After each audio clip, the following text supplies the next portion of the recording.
అరే కేటీఆర్, తెలంగాణ ప్రజలు నీకు సిగ్గు చెప్పినాక కూడా, చెప్పుతోటి కొట్టినా కూడా నీకు సిగ్గు లేకుండా ఉద్దేశపూర్వకంగా ముఖ్యమంత్రి గారి పైన నోటికి వచ్చినట్టు మాట్లాడుతున్నావు.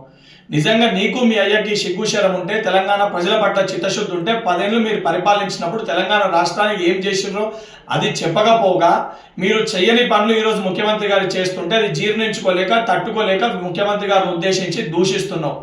ఆంధ్రప్రదేశ్ గురించి ఏ రోజు కూడా ముఖ్యమంత్రి గారు తప్పు మాట్లాడలే. గుంటూరులో చదువుకొని, అమెరికాలో చదువుకొని తెలంగాణ రాష్ట్ర ప్రజల సమస్యలపైన, తెలంగాణ రాష్ట్రం పట్ల నీకు చిత్తశుద్ధి లేదని మాట్లాడినారు.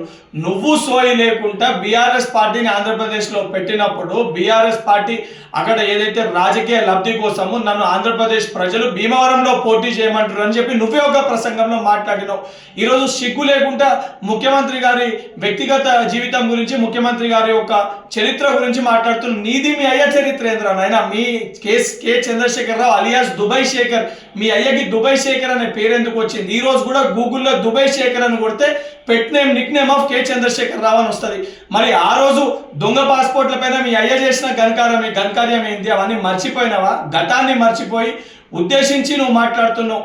ఏదైతే కుటుంబాల గురించి మాట్లాడితే, గతంలో అడ్డగోలుగా డ్రగ్స్ని వినియోగించి తెలంగాణ రాష్ట్రంలో డ్రగ్స్ని అడ్డగోలుగా సరఫరా చేసిన ఒక చరిత్ర నీది. ఈరోజు సిగ్గు లేకుండా ముఖ్యమంత్రి గారి గురించి మాట్లాడుతున్నావు. నువ్వు తెలంగాణ ప్రజలు నిన్ను, మీ అయ్యని ఇద్దరిని కూడా చెప్పులు అరిగేటట్టు కొట్టిరు. అయినా కూడా సిగ్గు లేకుండా ఈరోజు బయటకు వచ్చి మళ్ళేదో నీతివంతుల లెక్క, సత్యహరిశ్చంద్రుల లెక్క మాట్లాడుతున్నావు.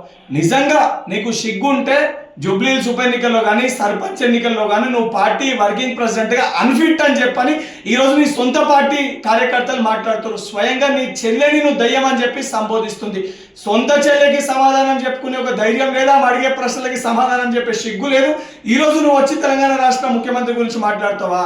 ఇదే రకంగా నీ వ్యవహారం ఉంటే రేపు పొద్దున చెప్పులు అరిగేటట్టు తెలంగాణ ప్రజలు కొట్టి, మీ అయ్యచ్చే ఏదైతే మెడలో, నీ మెడలో చెప్పులేసి ఊరేగించే పరిస్థితి కూడా వస్తుంది. బిడ్డ కేటీఆర్, ఖబర్దార్ ఇంకోసారి ముఖ్యమంత్రి గురించి మాట్లాడితే చెప్పులు మెడలో చెప్పుల దండలేసి తెలంగాణ రాష్ట్రంలో సిరిసిల్ల నియోజకవర్గంలో చెప్పుల దండలేసి నిన్ను సిరిసిల్ల ప్రజలు ఊరేగిస్తారు.